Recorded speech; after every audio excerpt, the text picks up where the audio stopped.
एक समय की बात है। एक गांव में सफेद साड़ी वाली चुड़ैल का आतंक था। चुड़ैल रात भर गांव में घूमती और गांव का जो भी आदमी उसे दिखाई देता उसे वो घायल कर देती। अरे कोई तो बचाओ, मर गया रे। एक रात हरिया अपने खेत से अपने घर लौट रहा था कि तभी अचानक उसके सामने चुड़ैल आ जाती है। अरे बाप रे, ये चुड़ैल कहाँ से आ गई? आज तो मैं गया काम से।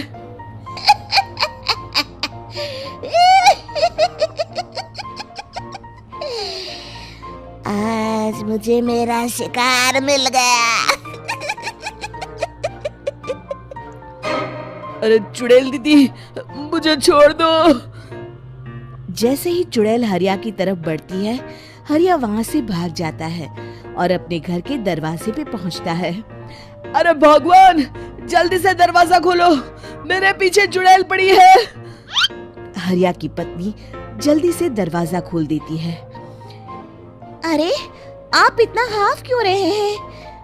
अरे मेरे पीछे चुड़ैल पड़ी है, आज तो मैं बाल बाल बच गया।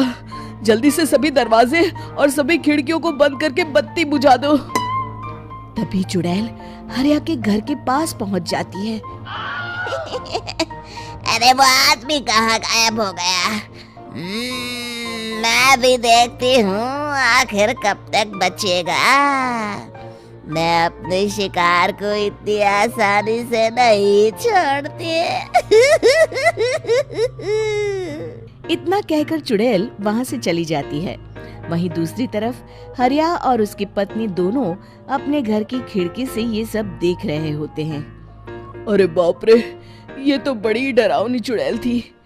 अगले दिन ये बात आग की तरह पूरे गांव में फैल जाती है और धीरे धीरे लोग चुड़ैल के डर के मारे शाम होते ही अपने घरों से बाहर निकलना बंद कर देते हैं।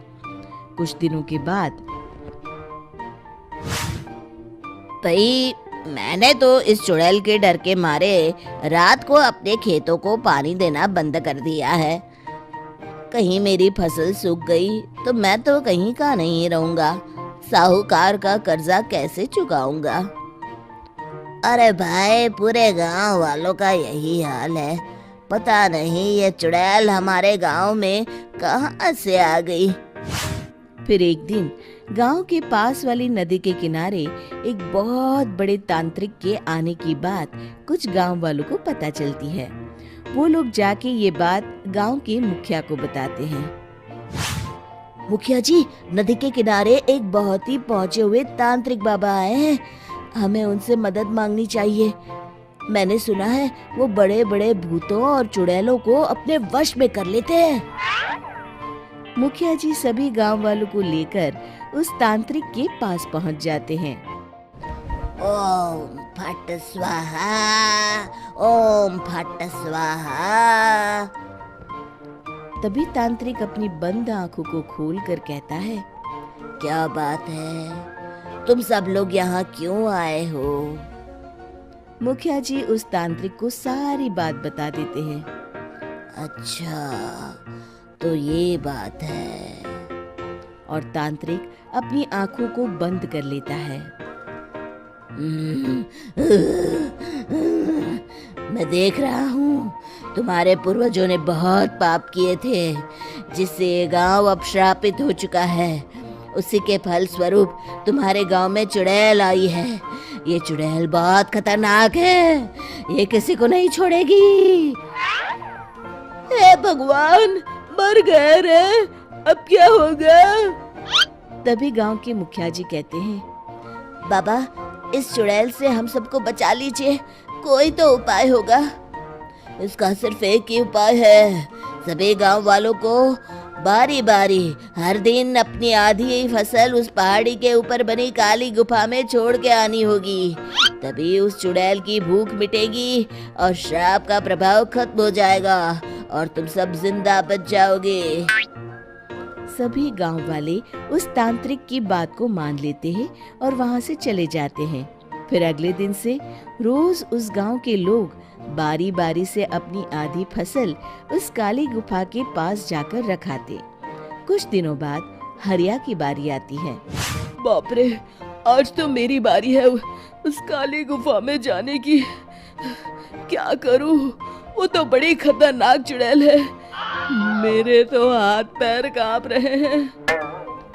फिर हरिया डरते डरते अनाज की बोरियां अपनी बैलगाड़ी में लाद देता है।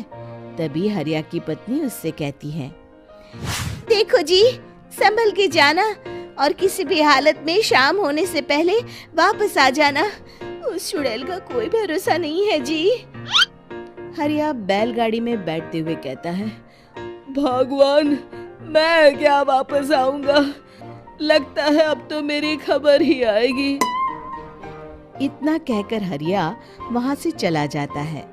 रास्ते में जंगल से गुजरते हुए हरिया की बैलगाड़ी का एक चक्का बड़े गड्ढे में फंस जाता है। हे भगवान, अब ये क्या मुसीबत है? हरिया नीचे उतर के पूरी ताकत से अपनी बैलगाड़ी को गड्ढे से निकालने की कोशिश करता है।